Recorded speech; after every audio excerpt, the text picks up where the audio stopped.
Hi ಎಲ್ರಿಗೂ ನಮಸ್ಕಾರ. ನಾನಿವತ್ತು ಹಾಗಲಕಾಯಿ ಚಿಪ್ಸ್ನ ಮಾಡೋದು ಹೇಳ್ಕೊಡ್ತಾ ಇದ್ದೀನಿ, ಅಥವಾ ಕಬಾಬ್ ಅಂತಲೂ ಹೇಳ್ಬೋದು. ಇದು ಕಸರೆ ಇರುತ್ತೆ ಅಂತ ಹೇಳಿ ಮಕ್ಕಳು ತುಂಬ ತಿನ್ನಲ್ಲ. ಸೊ ನಾವಿದನ್ನು ಈ ರೀತಿ ಮಾಡಿಕೊಟ್ರೆ ತುಂಬ ಇಷ್ಟಪಟ್ಟು ತಿಂತಿರ್ತಾರೆ ಮಕ್ಕಳು. ನಾನು ನೋಡಿ ಈ ರೀತಿ ಚಿಕ್ಕದಾಗಿ ತುಂಬ ತೆಳುವಾಗಿ ಕಟ್ ಮಾಡ್ಕೊಂಡಿದ್ದೀನಿ. ಕಟ್ ಮಾಡಿಕೊಂಡು ನಾನು ಇಡ್ಲಿಗೆ ನೆನೆ ಹಾಕಿರೋ ರವೆ ಉಳಿದಿತ್ತು, ಅದರಲ್ಲಿ ಉದ್ದಿನಬೇಳೆನೂ ಮಿಕ್ಸ್ ಮಾಡಿರ್ತೀವಲ್ಲ, ತುಂಬ ಟೇಸ್ಟಿಯಾಗಿರುತ್ತೆ. ಸೊ ನಾನು ಇದಕ್ಕೆ 2 ಚೀಟ್ ಕಬಾಬ್ ಪೌಡ್ರನ್ನ ಹಾಕಿ ಇಡ್ಲಿ ರವೆಗೆ ಮಿಕ್ಸ್ ಮಾಡ್ಕೊಂಡಿದ್ದೀನಿ.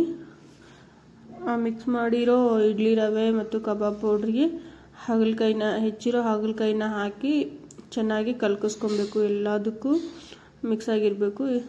ಮಿಕ್ಸ್ ಆಗಿರೋ ಹಾಗಲಕಾಯಿನ ಕಾದಿರೋ ಎಣ್ಣೆಯಲ್ಲಿ ಹಾಕಬೇಕು.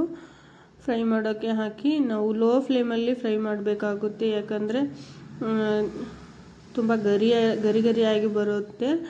ಹಾಗಾಗಿ ನಾವು ಲೋ ಫ್ಲೇಮಲ್ಲಿ ಫ್ರೈ ಮಾಡಬೇಕಾಗುತ್ತೆ. ನೋಡಿ ಎಷ್ಟು ಚೆನ್ನಾಗಿ ಫ್ರೈ ಆಗ್ತಾಯಿದೆ ಅಂತೇಳಿ ನೀವೇ ನೋಡ್ತಿರ್ಬೋದು. ಕಲರು ಕೂಡ ಹಾಗೆ ಬರ್ತಿದೆ ನೋಡಿ, ಈ ರೀತಿ ಕಾಣಿಸುತ್ತೆ. ಮಕ್ಕಳು ತುಂಬ ಇಷ್ಟಪಟ್ಟು ತಿಂತಿರ್ತವೆ. ಇದು ಹೆಲ್ದಿಗೂ ತುಂಬ ಒಳ್ಳೆಯದು. ಕಿಡ್ನಿ ಸ್ಟೋನ್ ಆಗಿದ್ದರೆ ಇದನ್ನೇ ತಿನ್ನಬೇಕು ಅಂತ ಡಾಕ್ಟ್ರು ಕೂಡ ಸಜೆಸ್ಟ್ ಮಾಡ್ತಾರೆ. ಸೊ ಈ ರೀತಿ ಮಾಡಿಕೊಟ್ರೆ ಎಲ್ಲರೂ ಇಷ್ಟಪಟ್ಟು ತಿಂತಿರ್ತಾರೆ. ನಾವು ಮಾಡಿರೋ ಒಂದೇ ದಿನದಲ್ಲಿ ಎಲ್ಲ ಖಾಲಿ ಆಗೋಗಿದ್ದು. Thank you.